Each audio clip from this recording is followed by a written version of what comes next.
మాకు ఎప్పుడైతే ఇన్ఫర్మేషన్ వచ్చిందో ఆ రోజు మేము వెళ్ళినాము. వెంబడి ఎప్పుడైతే మాకు తెలిసిందో మేము చెప్పినాము. ఎక్కడ వరకు వస్తుందంటే మాకు అన్నారు ఇక్కడ ఓన్లీ గవర్నమెంట్ ల్యాండ్ అని అన్నారు. గవర్నమెంట్ ల్యాండ్ వరకు వస్తే సరే అని చెప్పేసి తెలుసుకుందామని పోయినాము. అప్పుడు కూడా కరెక్ట్ ఇన్ఫర్మేషన్ మాకు ఇవ్వలేదు ఎప్పుడు. దాని తర్వాత సరే మేము పోరాడినాం, అప్పటి నుంచి చేసినాము. దాని తర్వాత క్లోజ్ చేసిండ్రు. ఎంపీ ఎలక్షన్ అవి వచ్చినాయి.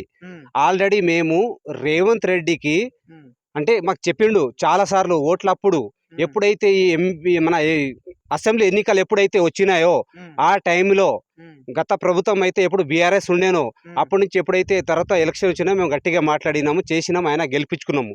మంచిగా సరే సంతోషము. మన కొడంగల్ కన్స్ట్రక్షన్ నుంచి మన ఒక గెలిస్తే మంచిగానే గెలిపించుకున్నాము. దాని తర్వాత అప్పటి నుంచి ఆయన స్టార్టింగ్ పెట్టిండు. ఏమని పెట్టిండంటే అప్పటి నుంచే మా దగ్గర మా పైన ఆయన దాడులు ఇవన్నీ మొత్తం గట్టిగా మొదలు పెట్టిండు. ఆయన పోయినాము. మా ఊర్లో విలేజ్ ఉన్నారు.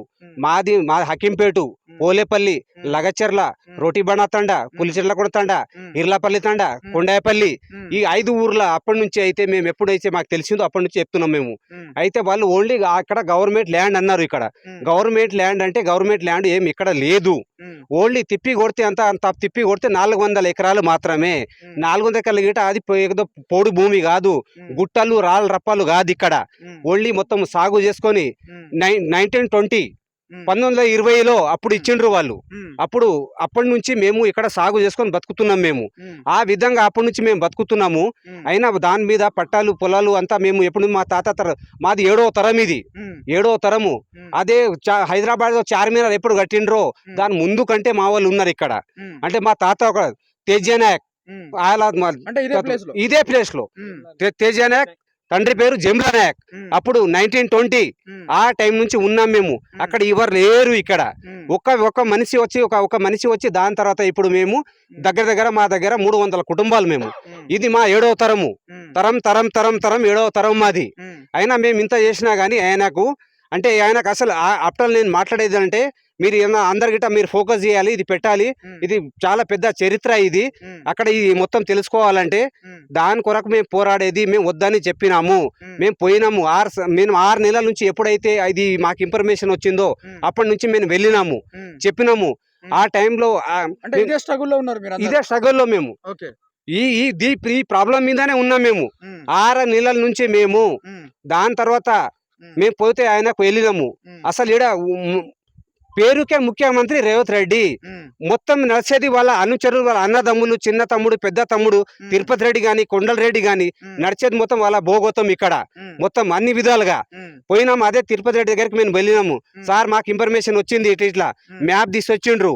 ఆ మ్యాప్ గిట్ట పెట్టే వాళ్ళు హకింపేట నుంచి ఈ శ్రీనివాస్ రెడ్డి, పోలేపల్లి నుంచి మన ఆయన నర్సింహులు, బ్యాగరి నర్సింహులు, మన లగచెర్ల నుంచి శేఖర్, దాని తర్వాత దుద్యాల నుంచి ఆయన పేరు ఏదో వెంకటయ్య. దాని తర్వాత ఇక్కడ కొందరు ఉన్నారు.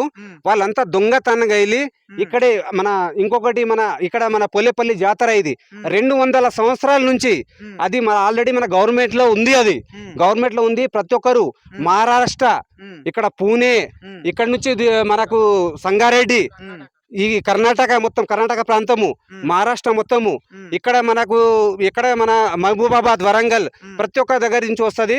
గవర్నమెంట్ లో ల్యాండ్, అది గవర్నమెంట్ లో ఆల్రెడీ ఉంది. అది సంవత్సరానికి ఫిబ్రవరిలో అయితే ఫిబ్రవరి ఇది జాతర అయ్యేది. ప్రతి ఒక్కరికి తెలుసు. ఆ విధంగా అయినా గానీ వాళ్ళకి చెప్పంగా గానీ వీళ్ళ 2 వీళ్ళ స్వార్థం కొరాకే ఎవరైతే ఇక్కడ నుంచి ఈ ల్యాండ్ అనుకున్నారో యాక్చువల్ గా ఇది ఎవరైతే పేర్లు చెప్పిల్లో వాళ్ళు వాళ్ళ దగ్గర పోయి ఎక్స్ప్లెయిన్ చేసినప్పుడు వాళ్ళు వింటున్నారా? వాళ్ళు రావట్లేదు, ఎవరు రావట్లేదు. నేను చెప్పింది మీకు అర్థమైందా? ఇప్పుడు కొంతమంది పేర్లు చెప్పారు కదా, అవును, కాంగ్రెస్ నాయకులు కదా. అవును. సో వీళ్ళు మీ గ్రామం తరపున ఒక గ్రామ పంచాయతీ తరపున వెళ్ళి అక్కడ మాట్లాడుతా ఉన్నారా? మేము ఒప్పిస్తాము ప్రజలను ఇక్కడ. అవునవును, భయాభ్రాంతులు గురి చేస్తుండ్రు వాళ్ళు. ఎవరైతే ఇప్పుడు నేనే బాధితుని, యాక్చువల్ గా నేను రేవంత్ రెడ్డి రైట్ హ్యాండ్. నేను ఆయన కొరకు నేను నా తరపు నుంచి రేవంత్ రెడ్డికి ఎమ్మెల్యే గెలవడానికి కారణం నేను నా తరపు నుంచి 100 మందిని అలర్ట్ చేసినాను. ఇక్కడ 100 మంది అలర్ట్ చేసిన. గత ప్రభుత్వంలో అంటే మార్పు రావాలి. సరే 10 సంవత్సరాలు బీఆర్ఎస్ ప్రభుత్వం పనిచేసింది. దాని తర్వాత మార్పు రావాలి. అని చెప్పేసి ఆయన కొరాకు మేము పోలీస్ స్టేషన్ కూడా కొట్లాడినాం మేము. మాకు బీఆర్ఎస్ ప్రభుత్వం ఉన్నప్పుడు మా గిట్ట కొట్టిండ్రు, మేము గిట్ట వెళ్ళినాం అక్కడ వరకు. ఆ విధంగా చెప్పి 10 మందికి తెలియకపోతే వాళ్ళకి నచ్చ చెప్పి అంతా చేసి ఆయనకి ఈరోజు ఇక్కడ ఎమ్మెల్యేగా గెలిపించి మేము చేసిన ఆ ధర్మానికి మాకు అది ఏమంటారు ధర్మానికి. బీఆర్ఎస్ ప్రభుత్వం 10 సంవత్సరాలు పరిపాలించినప్పటికీ ఏ విధంగా ఆ ప్రభుత్వంలో ఏమైనా ఇబ్బంది అయిందా మీకు? మాకు చాలా ఇబ్బంది అయింది బీఆర్ఎస్ ప్రభుత్వంలో. ఎందుకంటే నేను రేవంత్ రెడ్డి అనుచరుని నేను. అంటే నేను ఆ కాంగ్రెస్ పార్టీ తరఫు నుంచి మాట్లాడినా నేను, ఈయన గెలవాలి చెయ్యాలి ఆ విధంగా మాట్లాడితే ఇప్పుడు అదే నేను కాంగ్రెస్ పార్టీ నాకే ఇప్పుడు నాకు కాల్స్ వస్తున్నాయి ఇప్పుడు గిట సిఐ నుంచి ఎస్ఐ నుంచి. ఆ టైంలో పనిచేసిన చెప్పి నీకు అర్థం కాలేదు. నేనేమంటున్నా, ఇప్పుడు కాంగ్రెస్ ప్రభుత్వం వచ్చిన తర్వాత మీకు పంట పొలాలు కానీ ఏవైతే ల్యాండ్ ఉన్నాయో వాళ్ళు దాంట్లో ఫార్మా కంపెనీ పెడదాం అన్నట్టుగా వాళ్ళు ఇబ్బంది పెడతా ఉన్నారు కదా మీ రైతులకి. బీఆర్ఎస్ ప్రభుత్వం ఉన్నప్పుడు ఇలాంటి ఇబ్బంది ఏమైనా వచ్చిందా? ఎప్పుడు రాలేదు, అసలు రాలేదు. వాళ్ళు చాలా మంచిగా చేసిండ్రు. వాళ్ళు ఏం చేసిండ్రు, ఎంత అప్పు చేసిండ్రు, ఎంత సప్పు చేసిండ్రు. కానీ పేద ప్రజలకు ఎప్పుడు ఇబ్బంది పెట్టలేదు, రైతులకు ఇబ్బంది పెట్టలేదు. వాళ్ళు టైం టు టైం మనకు రైతు బంధు రైతు బీమా, 24 గంటలు కరెంటు, ఈ మన 24 hours వాటర్, మనకు మిషన్ భగీరథ 24 hours ఎప్పుడు ఇబ్బంది పడలేదు మనం. ఎప్పుడైతే కాంగ్రెస్ ప్రభుత్వం వచ్చిందో ఆ రోజు నుంచి మాకు తాగడానికి ఇక్కడ నీళ్లు గిట్ట లేవు. మిషన్ భగీరథ అంటే వర్షాలే లేవు. వాళ్ళు చేసిండ్రు పాపం పైనుంచి, వాళ్ళ పాపంలో ఇట్లా ఇక్కడ లేదు. మొత్తం ఆ విధంగా ఉంది ఇక్కడ అంతే. వాళ్ళు చేసిన చాలా మంచి. 5 సంవత్సరాలు ఉన్నప్పుడు పరిపాలనలో బీఆర్ఎస్ ప్రభుత్వం పరిపాలనలో ఎట్లా నీళ్లు వర్షాలు ఎట్లా ఉండే? అన్ని బాగున్నాయి. టైం టు టైం రైతులకు ఈ రోజు పంట పొలాలు సాగు చేసేవాళ్ళంటే జూన్ నెలలో అకౌంట్ లో అంటే వాళ్ళకి డబ్బులు వేసేవాళ్ళు. మన మందులకు కానీ సరే, రైతు బంధు అయినా సరే, ఎరువులకైనా సరే, ప్రతి ఒక్క దానికి వాళ్ళు వేసేవాళ్ళు. ఆ విధంగా ఇది పేరుకే ఏంటంటే అది అంటారు కదా, మీరంతా ఎక్కడున్నా కానీ ఇప్పుడు మన హైదరాబాద్ సిటీలో కేబుల్ గిడ్స్ ఎట్లా కట్టినాను అట్లా దాంట్లో ఆ విధంగా వీళ్ళు మాట్లాడుతున్నారు. ఆ విధంగా మాట్లాడుతుండ్రు, ఆ విధంగా చేస్తుండ్రు. ఆ బిదురు చేస్తున్నా అని చెప్పేసి ఇక్కడ చేసిన ఇప్పుడు అభివృద్ధి కనిపిస్తుంది. అయితే కేసీఆర్ ప్రభుత్వం చేసిండ్రు, చేయలేదని అంటలేదు నేను. ఎక్కడైనా సరే నేను సిద్దిపేట వెళ్ళినా, నేను గజ్వేల్ వెళ్ళినా, ప్రతి ఒక్క చేసిండ్రు. రైతులకు ఎక్కడ అన్యాయం చేయలేరు, వాళ్ళు చేసిండ్రు. ఎక్కడంటే రైతు ఎక్కడ బతుకుతుండ్రో వాళ్ళ బతకరించారు చల్లగా.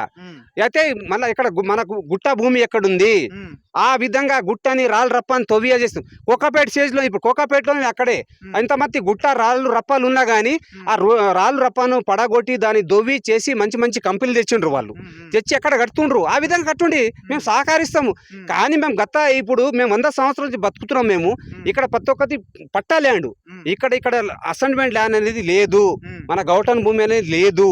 మొత్తం పట్టాలు. పొద్దున్న లేస్తే సాయంత్రం ఒక్కొక్కరికి 20 మేకలు, ఒక 20 గేదెలు ఉన్నాయి.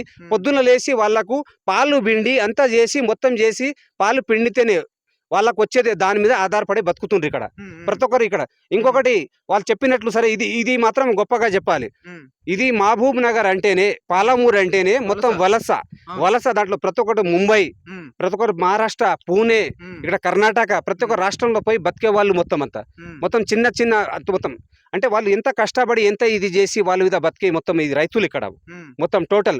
ఇక్కడ భార్య చెప్తా చిన్న పిల్లలు విడిచిపెడతారు, ప్రతి ఒక్కరు విడిచి బతికే రైతులు వీళ్ళు.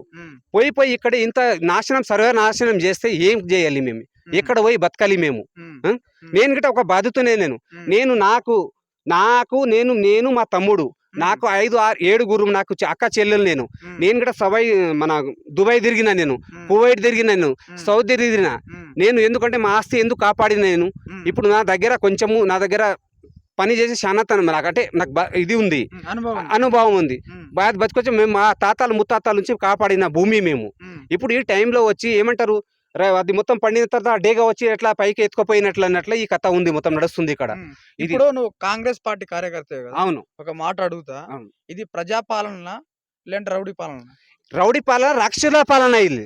ఇప్పుడు నేను ఎక్కువ మాట్లాడితే ఆల్రెడీ అటాక్ చేస్తుండ్రు, ఆల్రెడీ అనుచరులు మొత్తం పంపిస్తుండ్రు.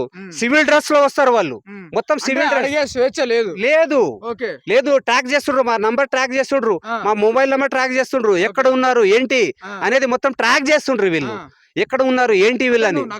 లేదంటే ఎట్లా అది అవుతుంది. వెనకటికి ఏమన్నారు, మన వాళ్ళ కంటే గిట్ట ఎక్కువ చేస్తుండ్రు మాకు ఇప్పుడు ఏంటంటే ఒక 2 విషయాలు ఎక్కువ మాట్లాడితే మా మీద ఇక్కడి నుంచి హైదరాబాద్ వరకు మా మీద నిఘా పెడుతుండ్రు వాళ్ళు మొత్తము. ఎక్కడ వీళ్ళ ఏంది, ఎవరు ఎక్కువ మాట్లాడితే వాళ్ళ ఏం చేయాలి, వీళ్ళని ఏం చేయాలి మాకు ఇప్పుడు గిట మాకు గ్యారంటీ లేదు.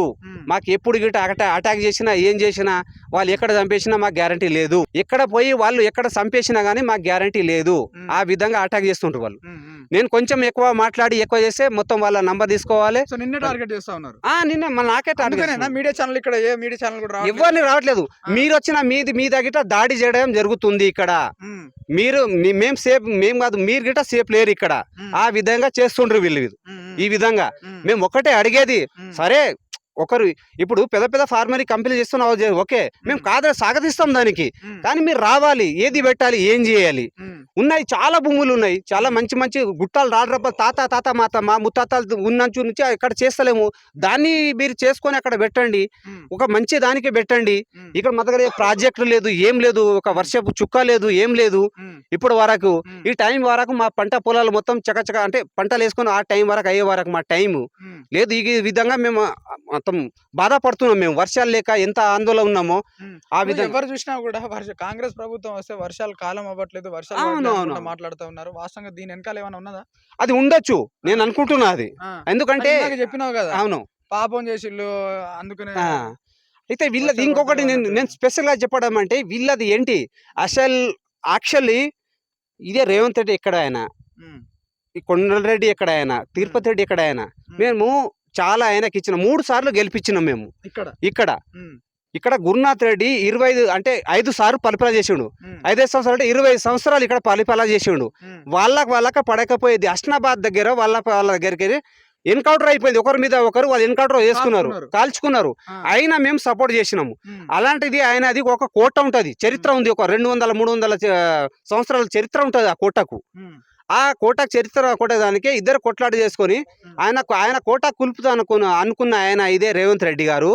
ఇప్పుడు అదే ఆయనతోని మంచిగా ఒకరు దోస్తు జిగిరనేరు ఒక విధంగా మంచిగా అయ్యి ఈరోజు వాళ్ళే అందరికి మోసం చేసి ఈ విధంగా చేస్తుండ్రు. ఉన్నాయి చాలా. అదే గురునాథ్ రెడ్డి గారు అంటుండ్రు ఇక్కడ ఎందుకంటే ఆయనకు అనుభవం ఉంది, ఈయనకు లేదు. ఆయనకు అనుభవం ఉంది.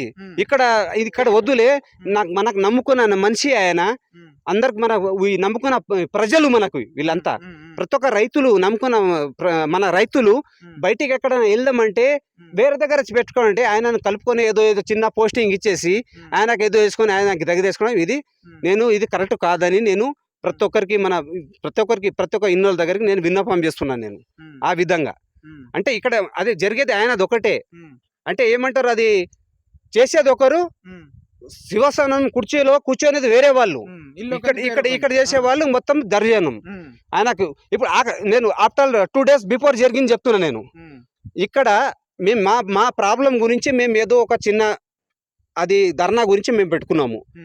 అయితే అక్కడ ఆ మీటింగ్ వరకు ఇది హైదరాబాద్ టు ఇది జరుగుతున్న ఇది ప్రాబ్లం 100 కిలోమీటర్ దూరంలో ఇది.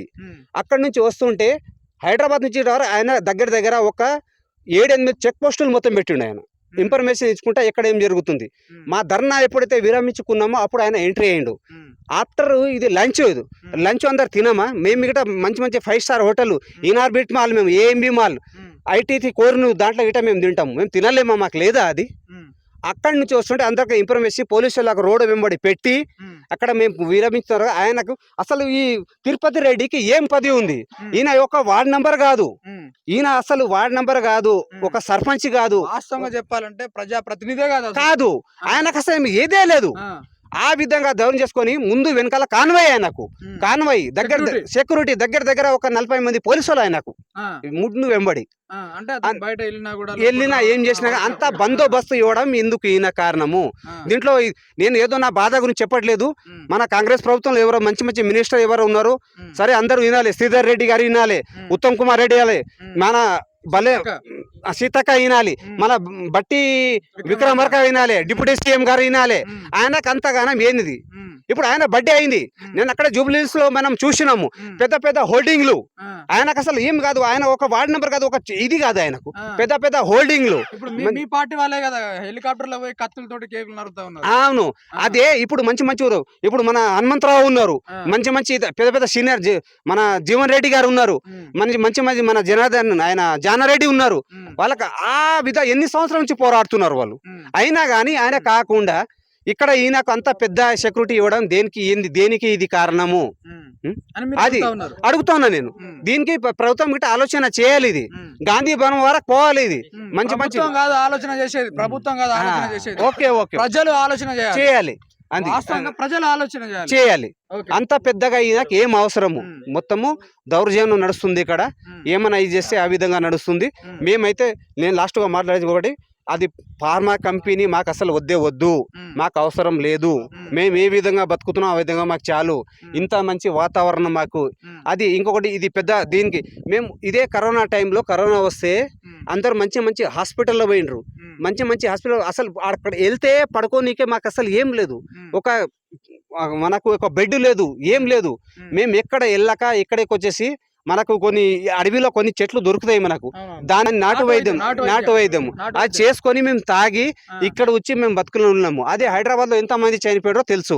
ఎందుకంటే ఇంత మంచి స్వేచ్ఛ మాకు ఉండదు, మాకు చెయ్యదు. సో ఫైనల్ గా మొత్తానికి రేవంత్ రెడ్డికి ఒక మాటలో చెప్పాలంటే ఏమని చెప్తా? కెమెరా చూసి మాట్లాడు. నేను ఒక్కటే చెప్తున్నాను సార్, మీకు విన్నపము, మాకు ఈ ఫార్మా కంపెనీ వద్దు. మేము అసలు మాకు వద్దు. ఉంది వేరే దగ్గర ఎక్కడక్కడ పెట్టుకుంటారో పెట్టుకోండి. అదే ఐటీ మినిస్టర్ శ్రీధర్ బాబు అంటుండ్రు, వాళ్ళ కాన్స్టిట్యున్సీ కే పోతే ఆయననే వద్దంటుండు. మీకెంత గందా ఇది? మీరు ఉంటారేమో 4 సంవత్సరాల నుంచి 5 సంవత్సరాలు ఉంటారేమో. తర్వాత ఇది ఆలోచన చేసుకొని మీరు దృష్టిలో పెట్టుకొని ఇది అంతా మొత్తం విరమించుకొని ఎక్కడైతే వేస్ట్ పొలాలు ఎక్కడ ఉన్నాయో అక్కడ పెట్టుకుంటే బాగా అని మీకు విన్నపం చేసుకుంటాం. రిటర్న్ తీసుకుంటే చాలా మంచిది.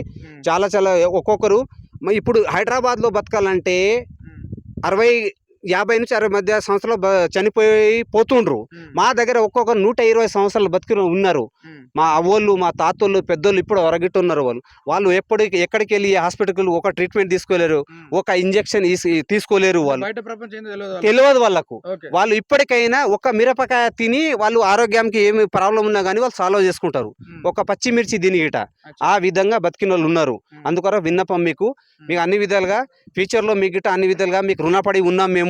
ఆ విధంగా మీరు గిట మాకు కొంచెం చేసి ఇది ఫార్మా కంపెనీ విరమించుకుంటే బాగుంటుందని విన్నపం చేస్తున్నాను నేను.